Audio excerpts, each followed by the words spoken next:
रंजना कभी ब्रश नहीं करती थी।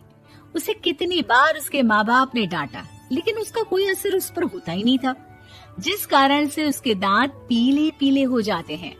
शादी के बाद अरे बहू, वैसे तो तुझ में कोई कमी नहीं है, पर तेरे दांत इतने पीले कैसे हैं बेटा? कैसे मतलब?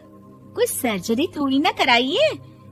वो तो क्या नाम, मैं ब्रश नहीं करती थी तो पीले हो गए। अब क्या करूं? आप कहें तो लाल करवा लूं या फिर काले? यार ये क्या है, क्यों माँ से लड़ रही हो? लड़ रही हूँ? अरे मैं लड़ रही हूँ या ये बोल रही है कि दांत पीले हैं, पीले। अरे तपस्या थोड़ी ना की है इन्हें पीले करने के लिए। बकायदा ब्रश नहीं किया है 20 साल तक, तब जाकर। छी, कैसी बात कर रही हो? ये उस वक्त तो पीले नहीं थे जब हम लोग तुम्हें देखने आए थे। अरे तब साफ करवा लिया होगा डेंटिस्ट के पास जाकर। अब देखो कैसे पीले पीले लग रहे हैं। रंजना सास की तरफ गुस्से से देखती है। फिर शुरू हो गई पीले पीले पीले। अरे पीले तो तब भी थे जब मेरे हाथ का रसगुल्ला उड़ा उड़ा कर खा रही थी और बोल रही थी, लड़की नहीं गुणों का खजाना दे रहे भाई साहब आप। खैर, अब वो लोग करते भी तो क्या करते, पीले दांत वाली बहू पल्ले पड़ी थी तो झेलना तो था ही। एक दिन कीर्तन में रंजना गाना गा रही थी।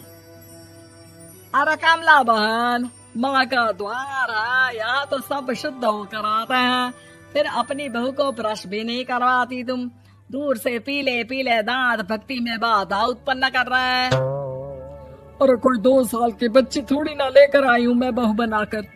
अच्छी खासी लड़की है, अरे कैसे करवाऊं ब्रश? ये तो उसे खुद करना चाहिए ना। अब माँ बाप तो इसके जैसे तैसे निपटा दिए, ये नहीं सोचा कि सास कैसे संभालेगी। सास बहू को लेकर घर आ जाती है, लेकिन सोच लेती है कि अब इसे लेकर कहीं नहीं जाएगी। अगले रोज बहू कहती है, अरे क्या हो गया, मंदिर नहीं जाना क्या? कीर्तन का वक्त हो रहा है। मेरी मधुर वाणी से कान्हा जी जागते हैं और सोते हैं। आप तो जानती है ना उनकी भक्ति में कितना मन लगता है मेरा। वो क्या है ना, तबीयत ठीक नहीं लग रही है मेरी, आराम करूंगी मैं। तबीयत ठीक नहीं लग रही? अभी तो मिथुन के गाने पर नाच रही थी आप, और अब बोल रही है कि तबीयत ठीक नहीं लग रही। अरे भक्ति में मन लगा लो सासू माँ, ऊपर जाना है, क्या मुंह दिखाओगी आप? हाँ, सास को बहू की बात